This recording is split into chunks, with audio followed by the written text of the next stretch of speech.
আজকে আমি এসেছি গাড়ি চালানো শিখতে। সব কাজ মিটিয়ে আমি বিকেলের দিকে করে আসি। আজকে নিয়ে 4 দিন হবে মনে হয়, কারণ বেশি দিন আমি গাড়ি চালাতেই পারিনি, যেহেতু সেকেন্ড হ্যান্ড গাড়ি নিয়েছিলাম। তো অনেক কিছু কাজ ছিল, টায়ার চেঞ্জ করেছি, তারপর ইঞ্জিনে কাজ ছিল, সার্ভিসিং করিয়েছি। ওগুলো করতে 2 দিন মতো সময় লেগে গেছে। এসছে ক্যামেরাম্যান এই যে আমাকে গাড়ি চালানো শেখাতে, ও যেহেতু ভালো পারে। তোর ব্লগ কবে থেকে আসবে? ফোন তো আমি দিয়ে দিলাম, ফোন নেই বলছিলিস, তাহলে এখন ব্লগ কেন আসছে না তোর? হ্যাঁ, তোর ব্লগ কবে থেকে আসছে বল? আমি ওটার অপেক্ষা করে আছি। ফোনটা দিয়ে 2-3 দিন হয়ে গেল তো, তাহলে ব্লগ কই তোর? ব্লগ ফোনটাই ভালো করে চালাতে পারছি না, ব্লগ তো দূরের কথা। মানে ফোনটা মানে ব্যাপারটা হচ্ছে, যারা মানে অ্যান্ড্রয়েড থেকে আইফোনে মানে iOS এ যায়, তোমার একটু অসুবিধা হচ্ছে একটু আধটু জিনিস, মানে সব তো অ্যান্ড্রয়েড এর মতো না, সবকিছুই আলাদা। এই গাধাটাকে বলছি যে তাড়াতাড়ি করে ব্লগ শুরু কর, তো ও ব্লগ শুরুই করছে না। শুরু করছি না নয়, মানে আমি কেন? দাঁড়া শোন, আমি তোকে এত জোর কেন করছি? তুই এটা কোনোদিন ভেবে দেখেছিস যে আমি তোকেই কেন এত জোর করছি? আমি আর কাউকে তোকে বলছি না, আমি আমার ভাইকে কই বলছি না যে ব্লগ কর বা কিছু কাজ কর। তোকেই কেন বলছি আমি কথাটা? কেন বলছি? আমি চাই যে তুই লাইফে কিছু কর।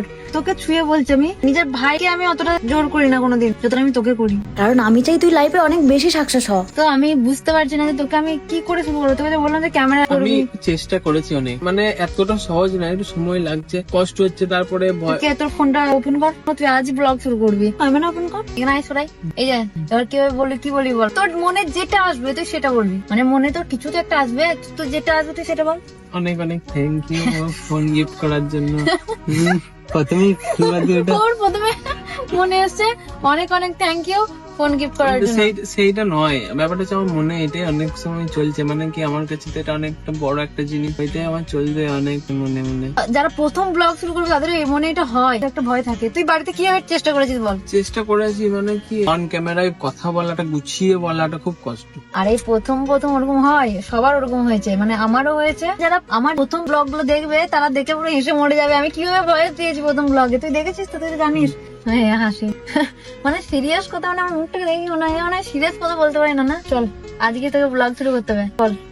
Hello guys, welcome back to আবার- চ্যানেল।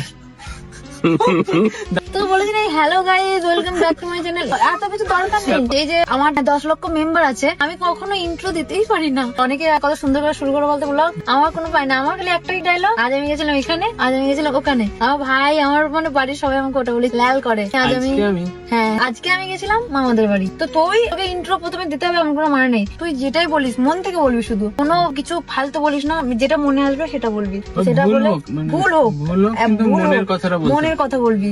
ওই কিছু বানিয়ে বানিয়ে বললি বা এর দেখে বললি, ওর দিকে কারোর দিকে না, মন যেটা বলবে সেটা করবি, ঠিক আছে? যাই হোক, চল আবার একবার শুরু করি, ঠিক আছে? এই ছেলেকে বুঝিয়ে পারছি না। মোবাইলটা আমি কিনে দিলাম ওই জন্য, ওকে আমি মোবাইলটা দিয়েছি। মোবাইলটা অনেক কষ্ট করে দিয়েছে, মানে অনেকজন ভাবে যে প্রচুর পয়সা করে নিয়েছে সেই জন্য করছে, এরকম কিছু না, ও অনেক কষ্ট করে দিয়েছে। আর এখন দেওয়ার মতো ওর কাছে কিছু ছিল না, তাও আমার বার্থডে বলে একমাত্র অনেক কষ্ট করে ম্যানেজ করে এগুলো করেছে। আমার খারাপ সময় কে বসেছিল? কে?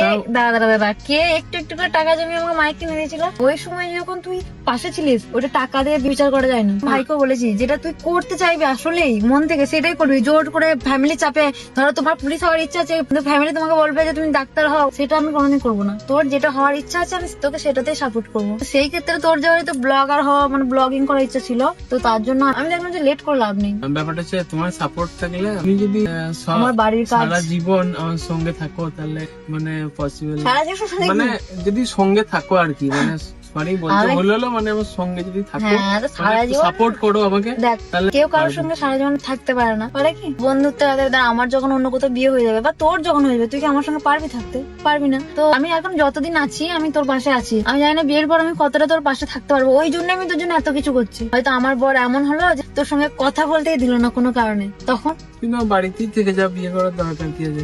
কি বলতে চাই, আমি বিয়ে করবো না? দেখ, আমার যখন বিয়ে হয়ে যাবে আমি তোকে সাপোর্ট করতে পারবো না। আরে এইদিকে টাকা, আমি এইদিকে বলছি। আমার বর বলতেই পারে যে না কেন করবে, তখন আমি কি করবো? হ্যাঁ, মানে আমি কথাটা ওটাই বলছি, বুঝতে পারলি তো? তো লাইফে কিছু একটা করতে হবে। কাঁদছিস নাকি?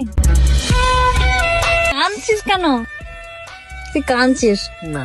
হ্যাঁ, কাঁদছিস? আরে কাঁদবো কেন, একটু মন খারাপ একটু। সবাই আস্তে আস্তে চলে যাচ্ছে, আমাদের গ্রুপটা কত বড় ছিল, আস্তে আস্তে অনেকজন চলে গেল, তারপরে আবার তোমরাও চলে যাবে, দেখা।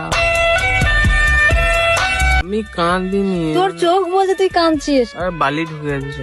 বাড়ি ঢুকে গেছে? মানে তুই 4 চাকায় আছিস, তো বাড়ি ঢুকে গেছে? সবাই ছেড়ে চলে গেল, তুমিও চলে যাবে আমাদের কাছে। তার মানে কি বলতে চাই আমি বিয়ে করবো না? না হ্যাঁ, না, মানে করবে না কেন? অবশ্যই করবে। কাঁদছে, দেখ ছোট বাচ্চাদের মতো। কাঁদছি না। এ ছেলে পুরো পাগল, এ পুরো পাগল। এ ব্লগ করবে না, এ পুরো ফালতু হয়ে গেছে, এর দ্বারা কিচ্ছু হবে না। আমার মনে হয় না ওর দ্বারাই ব্লগ হবে বলে। যাই হোক, ঠিক আছে, টাটা।